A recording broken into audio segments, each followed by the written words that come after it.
On ne peut pas parler de l'avenir de Mont-Saint-Hilaire si on n'attache pas une grande importance au patrimoine. Le patrimoine, il est évidemment le vieux village, puis on peut parler du patrimoine bâti.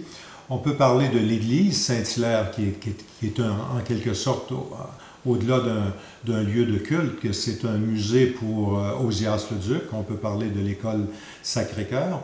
Il faut parler également du patrimoine agricole que la pomiculture représente. Le chemin de la montagne, le domaine Gâtes, la réserve de la biosphère, tout ça fait partie d'un patrimoine que nous voulons voir enrichir. Dans un autre sujet, je parlais par exemple du périmètre de la montagne. Il faut garder à l'esprit que si on agrandit le périmètre de la montagne en acquérant des espaces pour fin de conservation, nous venons ajouter de la valorisation pour la réserve de la biosphère. Donc il faut, par exemple, la pomiculture, il faut donner aux pomiculteurs le plus d'outils possible pour rentabiliser leurs activités agricoles.